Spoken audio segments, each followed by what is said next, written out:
आप सभी को प्रणाम। मैं मनीष कुमार शर्मा, प्राथमिक शिक्षक, केंद्रीय विद्यालय रेलवे ईदगाह आगरा संभाग। आज के परिप्रेक्ष्य में सबसे महत्वपूर्ण विषय राष्ट्रीय शिक्षा नीति 2020 जो शिक्षक, शिक्षाविदों एवं शिक्षा से जुड़े हुए तमाम लोगों के लिए बहुत ही महत्वपूर्ण है। इस पर आधारित एक व्याख्यान श्रृंखला लेकर उपस्थित हूं।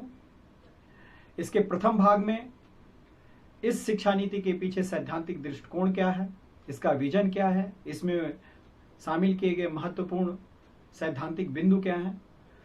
द्वितीय भाग में स्कूली शिक्षा में किए गए परिवर्तन। तृतीय भाग में उच्चतर शिक्षा में क्या क्या नए चीजें जोड़ी गई हैं और चतुर्थ भाग में इसके क्रियान्वयन के लिए क्या क्या नीति नियामक तय किए गए हैं, उस पर चर्चा होगी। आप सभी को पता है, किसी भी देश के लिए राष्ट्रीय शिक्षा नीति बहुत ही महत्वपूर्ण है, उस देश के आर्थिक विकास और उस देश के युवाओं के भविष्य के लिए भी। अगर मैं ऐतिहासिक पृष्ठभूमि की बात करूं तो भारत में 1781 से लेकर 2020 के बीच में बहुत सारी रिपोर्टें, बहुत सारी संस्तुतियां, बहुत सारी समिति और आयोग जो शिक्षा पे बने और वो उन्होंने सुझाव दिया। हॉर्टाग रिपोर्ट, हंटर कमीशन, राधाकृष्णन आयोग, मुदालिगर आयोग और 1964-66 में जो रिपोर्ट आई कोठारी कमीशन की, उसके आधार पर भारत यह महसूस करता है कि भारत की एक राष्ट्रीय शिक्षा नीति होनी चाहिए। इसी संदर्भ में 1968 में स्वर्गीय इंदिरा गांधी के कार्यकाल में भारत की प्रथम राष्ट्रीय शिक्षा नीति आती है, जिसमें कोठारी कमीशन के तमाम सुझावों को सम्मिलित किया जाता है। 1964-66 में कोठारी कमीशन ने एक सुझाव दिया था और कहा था भारतीय दृष्टिकोण में शिक्षा के 4 आधार स्तंभ होने चाहिए: स्वतंत्रता, समानता, न्याय और बंधुत्व, जिसे स्वीकार किया गया। पुनः 1986 में राजीव गांधी जी के कार्यकाल में भारत की नई राष्ट्रीय शिक्षा नीति आती है। पुनः 1992 में प्लान ऑफ एक्शन के तहत थोड़ा बहुत परिवर्तन के साथ नीति बनती है, हालांकि परिवर्तन छोटा होता है, इसलिए इसको राष्ट्रीय शिक्षा नीति का नाम नहीं दिया जाता है। 34 वर्ष बाद भारत की नई राष्ट्रीय शिक्षा नीति 2020 की निर्देशिका जारी हो जाती है। अगर मैं इसकी थोड़ी पृष्ठभूमि की बात करूं तो पूर्व मानव संसाधन मंत्री श्रीमती स्मृति जुबिन ईरानी महोदया के कार्यकाल में सुब्रमण्यम कमेटी इस बात का मूल्यांकन करती है कि भारतीय शिक्षा नीति के लिए क्या चीजें आवश्यक हैं, कौन से बिंदु महत्वपूर्ण हैं। कुछ वर्षों बाद इसरो के पूर्व चेयरमैन के कस्तूरी रंगन की कमेटी में के अध्यक्षता में एक कमेटी बनती है जो नई राष्ट्रीय शिक्षा नीति 2020 का एक ड्राफ्ट तैयार करती है।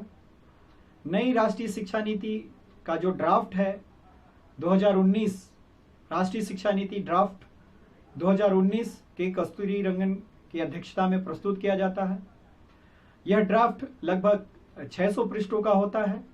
इसमें तमाम तरह के सुझाव, इस शिक्षा नीति की सबसे खास और महत्वपूर्ण बात यह है कि इसमें न कि केवल शिक्षाविदों से सुझाव लिए गए हैं, शिक्षा मंत्रियों से सुझाव लिए गए हैं, शैक्षिक क्षेत्र से जुड़े हुए लोगों से सुझाव लिए गए हैं, बल्कि पंचायत और गांव स्तर से जुड़े हुए तमाम लोगों से इस पर सुझाव लिए गए हैं।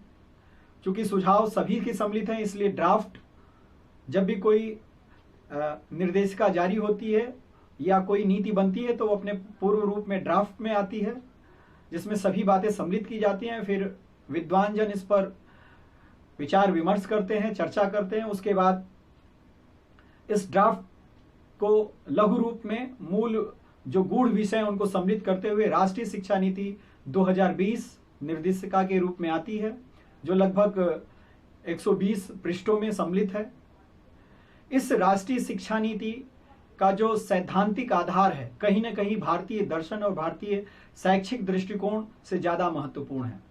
नई राष्ट्रीय शिक्षा नीति को 4 भागों में बांटा गया है। पहला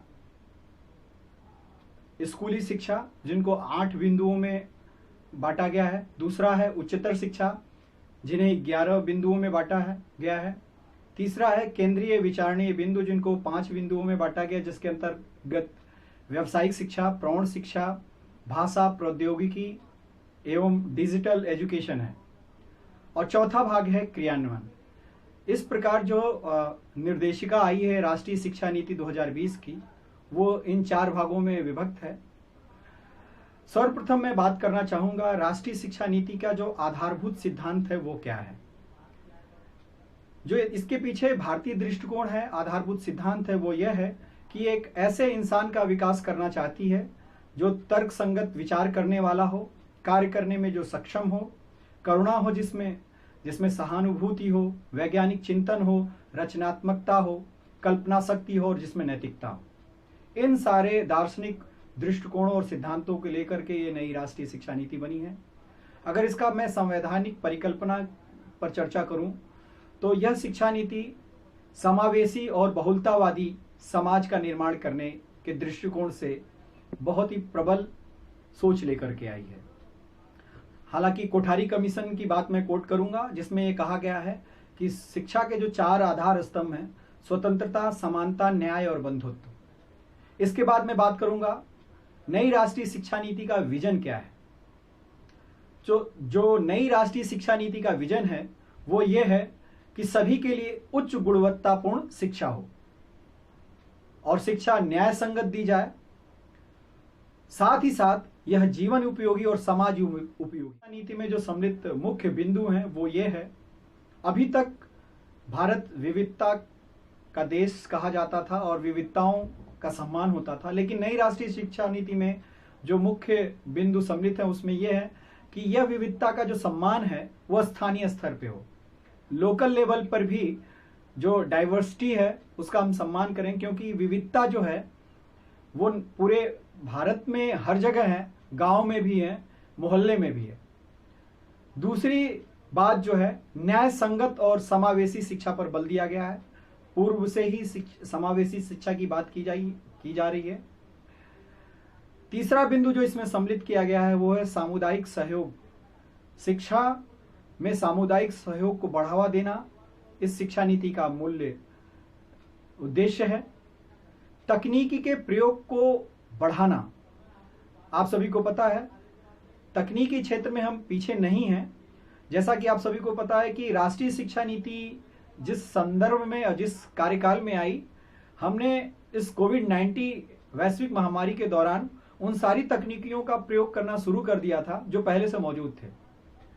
तो नई राष्ट्रीय शिक्षा नीति ये कहती है तकनीकी तो है हमारे पास, उसके प्रयोग को बढ़ावा देना है। इसके बाद जो कॉन्सेप्चुअल अंडरस्टैंडिंग है, संकल्पनात्मक समझ है, उसको बढ़ावा देना है। हमें सिर्फ और सिर्फ ज्ञान पर नहीं टिके रहना है, ज्ञान के साथ उसकी संकल्पना, उसके कॉन्सेप्ट को भी समझना है, बच्चों तक पहुंचाना है, इस पर भी ये बल देती है। साथ ही साथ विशेष योग्यता वाले जो बच्चे हैं उनका संवर्धन हो, उनके लिए नए अवसर तय किए जाएं, उस पर यह बल देती है।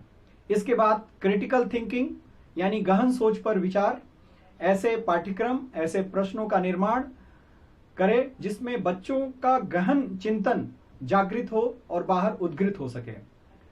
साथ ही साथ सृजनात्मकता के अवसर मिले, क्रिएटिविटी उनकी बाहर आए। और सबसे महत्वपूर्ण बात जो इसमें सम्मिलित की गई है, मुख्य बिंदु, निरंतर समीक्षा, जो कॉन्टिन्यूअस रिव्यू है वो हो, मूल्यांकन सतत होना चाहिए। में जो मूलभूत परिवर्तन हुए हैं जो हमें समझना भी जरूरी है, वो इस प्रकार है कि पहली बात, इसमें एक संरचनात्मक परिवर्तन हुआ है स्कूली स्तर पर। पहले स्कूली शिक्षा 10+2 थी। अब जो नई संरचना वो आई है वो है 5+3+3+4। ये कोई नया विषय नहीं है, इसके पहले मुदालियर आयोग ने भी, कोठारी कमीशन ने भी, तमाम तरह के आयोगों ने इस तरह की वार्षिक दृष्टिकोण से फेरबदल का सुझाव पहले भी दिया है, जा चुका है। लेकिन इस नई राष्ट्रीय शिक्षा नीति में जो स्कूली शिक्षा थी उसमें एक परिवर्तन किया गया है। 10+2 को चेंज करके 5+3+3+4 कर दिया गया है और MHRD का नाम परिवर्तन करके इसको मिनिस्ट्री ऑफ एजुकेशन कर दिया गया है। आप सभी को पता हो गया कि 1985 में मिनिस्ट्री ऑफ एजुकेशन, शिक्षा मंत्रालय का नाम परिवर्तित करके इसे MHRD में परिवर्तित किया गया था। फिर 2020 में MHRD को परिवर्तित करके मिनिस्ट्री ऑफ एजुकेशन में चेंज कर दिया गया है। उसके बाद स्ट्रीम कॉन्सेप्ट को खत्म करके मल्टीपल एंट्री और एग्जिट कर दिया गया है। बच्चा अपने इच्छा अनुसार कोई भी विषय ले सकता है। इसके बाद जो सबसे बड़ा परिवर्तन हुआ है वो है शिक्षा है, उसकी संरचना परिवर्तित की गई है। जैसा कि मैं पूर्व में बता चुका हूं, 10+2 को चेंज किया गया है 5+3+3+4 में। RTE का जो राइट टू एजुकेशन एक्ट है उसका विस्तार कर दिया गया है, यानी जो 6 से 14 वर्ष की आयु तक के बच्चों के लिए व्यवस्था थी राइट टू एजुकेशन की, उसको 3 से 18 वर्ष तक की आयु के लिए कर दिया गया है। यानी वो 12th तक उसका विस्तार करने की बात की गई है इस राष्ट्रीय शिक्षा नीति में। मिड डे मील में जो भोजन है, भोजन के साथ साथ ब्रेकफास्ट देने की भी व्यवस्था की गई है इस नई राष्ट्रीय शिक्षा नीति में। ड्रॉप आउट रेट को कम करना, हालांकि मैं पूर्व में भी कह चुका हूं कि इस नई राष्ट्रीय शिक्षा नीति में जो पूर्व के आयोग हैं उनकी संस्तुतियों को भी सम्मिलित किया गया है। हॉर्टॉग रिपोर्ट में भी अपव्यय और अवरोधन की बात की गई थी। ड्रॉप आउट रेट को कम कैसे किया जाए इसकी भी बात की गई, तो उसके अच्छे विषय को भी इसमें सम्मिलित किया गया है। ECCE एक नया सब विषय जोड़ा गया है, early childhood care and education. यह कक्षा 1 से पूर्व की स्थिति है जिसमें 3 वर्ष के उम्र के बच्चे को सम्मिलित किया जाएगा और 3 वर्ष की पूर्व प्राथमिक शिक्षा दी जाएगी, जैसा कि आंगनवाड़ी में दिया जाता है। मैं अगले भाग में इसी पर विस्तार पूर्वक चर्चा करूंगा। इसके बाद NCERT द्वारा 8 वर्ष की आयु तक के सभी बच्चों के लिए 2 भागों में पाठ्यक्रम तैयार करने का मसौदा तैयार किया गया है। नई चीज जोड़ी गई है वो है स्कूल कॉम्प्लेक्स। जिन क्षेत्रों में संसाधनों की कमी है वहां के कुछ स्कूलों को पुल करके, जोड़ करके एक स्कूल कॉम्प्लेक्स बनाया जाएगा जिसमें रिसोर्सेस का आदान प्रदान किया जाएगा, संसाधनों का आदान प्रदान किया जाएगा। यानी एक जिले में कई स्कूल कॉम्प्लेक्स हो सकते हैं, विद्यालय परिसर। हर एक विद्यालय परिसर में कुछ विशेष आसपास के विद्यालयों को सम्मिलित कर लिया जाएगा। सबसे बड़ी जो इसमें बात सम्मिलित की गई है स्कूली शिक्षा को लेकर के, उसमें शिक्षकों का चयन है। पैरा शिक्षक, शिक्षा मित्र, संविदा शिक्षक, इन सारी चीजों को खत्म करने और बंद करने की बात की गई। हालांकि JS वर्मा कमेटी ने भी इस तरह की संस्तुति इसके पूर्व में उन्होंने दिया था। अब जो नया परिवर्तन हुआ है इस पर मैं चर्चा कर लूं। सबसे बड़ा परिवर्तन हुआ है संरचनात्मक। जो संरचनात्मक परिवर्तन हुआ है 10+2, क्लास 1 से लेकर के क्लास 10 तक 10 वर्ष और 2 वर्ष यानी 12 वर्ष। 12 वर्ष शिक्षा स्कूली शिक्षा से था। अभी क्या है 5+3+3+4, यानी अगर हम टोटल जो लें तो 15 वर्ष की शिक्षा। यानी नई राष्ट्रीय शिक्षा नीति की स्कूली संरचना है उसमें 15 वर्ष की शिक्षा आपको मिलेगी। ये जो 3 वर्ष की पहले 12 वर्ष की शिक्षा मिलती थी, अब 15 वर्ष की मिलेगी। तो ये जो 3 वर्ष की शिक्षा की व्यवस्था है वो 12th के बाद नहीं है। ये 3 वर्ष की शिक्षा क्लास 1 के पहले जोड़ी गई है, जिसको हम पूर्व प्राथमिक शिक्षा, प्री प्राइमरी एजुकेशन, नर्सरी या आंगनबाड़ी के रूप में कह सकते हैं। भारतीय शैक्षिक दृष्टिकोण में आंगनबाड़ियों की स्थिति बड़ी ही दयनीय हो गई थी। उसको और ज्यादा सुदृढ़ करने के लिए यह व्यवस्था की गई है। यह महसूस किया गया है कि बच्चों का जो 85% डेवलपमेंट है, बौद्धिक विकास है, शारीरिक विकास है, वो शुरुआत के 6 वर्षों की आयु में हो जाता है। बच्चे जब क्लास 1 में एडमिशन लेते हैं तो पूरी तरह से स्कूली एजुकेशन के लिए तैयार नहीं होते हैं। इसलिए इस तरह की व्यवस्था की गई है कि 3 वर्ष की आयु का बालक शिक्षा के क्षेत्र में प्रवेश कर जाएगा, शिक्षा ग्रहण करना शुरू कर देगा। +2 के सिस्टम में जो हमें शिक्षा मिलती थी प्राइमरी, मिडिल, हाई स्कूल और सेकेंडरी, लेकिन जो नई राष्ट्रीय शिक्षा नीति में स्कूली शिक्षा की संरचना है 5+3+3+4, उसको 4 स्टेज में डिवाइड किया गया है। फाउंडेशनल स्टेज पहला, दूसरा है प्रिपरेटरी स्टेज, तीसरा है मिडिल स्टेज और चौथा है सेकेंडरी। जो फाउंडेशनल स्टेज है वो 5 वर्ष की शिक्षा देगा, यानी जो 5+3+3+4 है उसमें पहला 5 साल है उसे कहा जाएगा फाउंडेशनल स्टेज। जो प्रिपरेटरी स्टेज है वो 3 वर्ष की शिक्षा होगी। फिर जो मिडिल स्टेज है वो भी 3 वर्ष की शिक्षा होगी और जो सेकेंडरी स्टेज है वो 4 वर्ष की शिक्षा होगी। मैं बात करता हूं फाउंडेशनल स्टेज की। इसमें जो एंट्रिंग एज है, एंट्री करने की जो एज है, यानी बच्चे की उम्र 3 वर्ष की हो। पहले 6 वर्ष की उम्र में बच्चा कक्षा 1 में प्रवेश लेता था, क्लास फर्स्ट में। अभी क्या है, प्रिपरेटरी स्टेज के पहले फाउंडेशनल स्टेज बनाया गया है जिसमें बच्चा 3 वर्ष की आयु में प्रवेश लेगा। 5 साल की जो ये शिक्षण व्यवस्था है फाउंडेशनल स्टेज की, उसको 2 भागों में बांटा गया है, 3 वर्ष और 2 वर्ष। 3 वर्ष की जो शिक्षा है वो प्री प्राइमरी कहलाएगी और जो 2 वर्ष की शिक्षा है वो क्लास 1 क्लास 2 होगी। इसमें कोई एग्जाम नहीं होगा। इसकी जो शिक्षण विधियां हैं, पाठ्यक्रम है, वो एनसीईआरटी तय करेगा। नेशनल कैरिकुलम फ्रेमवर्क 2020-21 के अनुसार होगी वो सारी चीजें। क्लास फर्स्ट और सेकेंड भी इसी फाउंडेशनल स्टेज में शामिल किया गया है। 3 वर्ष की आयु में बच्चा फाउंडेशनल स्टेज में प्रवेश करेगा और 6 वर्ष की आयु तक वो प्री प्राइमरी एजुकेशन लेगा। फिर 6 वर्ष की आयु जैसे ही वो पूरी कर लेगा क्लास 1 में चला जाएगा और क्लास 2 से उसके बाद क्लास 2 में चला जाएगा। पूरी तरीके से इस स्टेज की जो शिक्षण विधियां हैं, तौर तरीके हैं और पाठ्यक्रम है वो खेल आधारित होंगे, क्रियाकलाप आधारित होंगे। इसके बाद वो प्रिपरेटरी स्टेज में आएगा। प्रिपरेटरी स्टेज जो है 3 वर्षों का है, यानी वो क्लास 3 में एंट्री करेगा, 3, 4 एंड 5। ये 3 वर्ष की शिक्षा प्रिपरेटरी स्टेज कहलाएगी। ये भी एक्टिविटी बेस्ड होगी। आप सभी को महत्वपूर्ण बिंदु लैंग्वेज के आधार पर, भाषा के आधार पर मैं बता दूं कि प्राथमिक स्तर की शिक्षा मातृभाषा में होगी या कोई जो इंडियन लैंग्वेज हो या मदर टंग हो, और यहां इस स्टेज से एग्जाम स्टार्ट हो जाएगा। फाउंडेशनल स्टेज में कोई एग्जाम नहीं होगा। प्रिपरेटरी स्टेज यानी क्लास 3, 4 एंड 5 के लिए एग्जाम की व्यवस्था है। इसके बाद मिडिल स्टेज आता है जो क्लास 6, 7, 8 में डिवाइड है, यानी फर्स्ट 5 ईयर फाउंडेशनल स्टेज, जो नेक्स्ट 3 ईयर्स हैं वो है प्रिपरेटरी स्टेज जो क्लास 3, 4, 5 में डिवाइड है। फिर उसके बाद नेक्स्ट 3 ईयर है वो मिडिल स्टेज है जो क्लास 6, 7, 8 को कवर करेगा, जिसमें इंडियन लैंग्वेज सम्मिलित कर दी गई है, भारतीय भाषा। और इसी स्टेज से ही ध्यान रखिएगा, यह बहुत महत्वपूर्ण बिंदु है।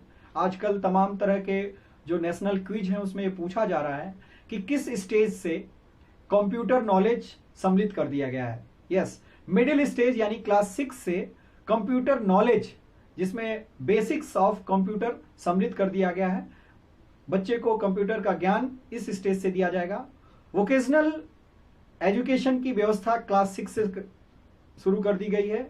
व्यावसायिक शिक्षा, बच्चे अपनी रुचि के अनुसार सिलाई, कढ़ाई, बुनाई, कैमरा, फोटोग्राफी, तमाम तरह की चीजों को इसमें सम्मिलित किया गया है। मैथ, साइंस और आर्ट्स ये विषय सम्मिलित किए गए हैं। यानी बच्चा जब इस स्टेज में प्रवेश करेगा तो वो 3 साल की शिक्षा इस स्टेज में प्राप्त करेगा। जो सेकेंडरी स्टेज है वो क्लास 9, 10th, 11th, 12th यानी 14 ईयर्स के एज में वो एंट्री करेगा और 18 वर्ष की उम्र में वो 12th पास कर लेगा। पहले भी जो 10+2 का कॉन्सेप्ट था वो 18 वर्ष की उम्र तक था। इस नए संरचना में भी जो स्कूली एजुकेशन है वो 18 वर्ष की उम्र तक पूरी हो जाएगी। जो 3 वर्ष की नई विषय वस्तु जोड़ी गई है वो क्लास 1 से पहले जोड़ी गई है। इसमें सेकेंडरी स्टेज में फॉरेन लैंग्वेज जोड़ दिया गया है। वैदेशिक भाषा, त्रिभाषा सूत्र को ध्यान में रखते हुए कि कम से कम इस त्रिभाषा सूत्र में 2 भाषा भारतीय हों। इसमें कोई स्ट्रीम नहीं होगा। जैसा मैंने पहले बताया है कि इसका मुख्य बिंदु यह है कि इसमें स्ट्रीम खत्म कर दिया गया है। साइंस स्ट्रीम, मैथ स्ट्रीम, ये सारी स्ट्रीम खत्म कर दिया गया है। विद्यार्थी अपने चयन का विषय ले सकता है, मल्टीपल सब्जेक्ट ले सकता है, साइंस के साथ संगीत भी ले सकता है, आर्ट भी ले सकता है, एसएसटी भी पढ़ सकता है। क्रिटिकल थिंकिंग जैसे विषयों को इस स्टेज में जोड़ा गया है और इसमें सेमेस्टर एग्जाम होंगे, यानी एग्जाम जो वार्षिक परीक्षाएं होती थी वो वर्ष में 2 बार होंगी। यानी कुल मिला के अगर हम देखें तो बहुत बड़ा परिवर्तन स्कूली शिक्षा की संरचना में हुआ है। संरचना में 3 वर्ष की जो नई शिक्षा जोड़ी गई है वो क्लास 1 के पहले जोड़ी गई। इनको 4 भागों में बांट दिया गया है पूरी स्कूली शिक्षा को। फाउंडेशनल स्टेज, प्रिपरेटरी स्टेज, तीसरा मिडिल स्टेज और चौथा सेकेंडरी स्टेज देखने को मिलता है स्कूली शिक्षा की संरचना में। 10+2 की शिक्षा को परिवर्तित करके 5+3+3+4 15 वर्ष की शिक्षा में परिवर्तित कर दिया गया है। 15 वर्षीय शिक्षा का जो नया परिवर्तन, जिसमें 3 वर्ष की नई शिक्षा जोड़ी गई है, वो क्लास 1 के पहले फाउंडेशनल स्टेज के अंतर्गत आती है। Foundational stage, preparatory stage, middle stage और उसके बाद सेकेंडरी स्टेज। तमाम तरह के परिवर्तनों के साथ नई राष्ट्रीय शिक्षा नीति में जो स्कूली परिवर्तन है काफी महत्वपूर्ण है, काफी सृजनात्मक सोच को लेकर है। अगले भाग में स्कूली शिक्षा को विस्तृत रूप से समझने के लिए हम ईसीसी पर चर्चा करेंगे। बहुत बहुत धन्यवाद।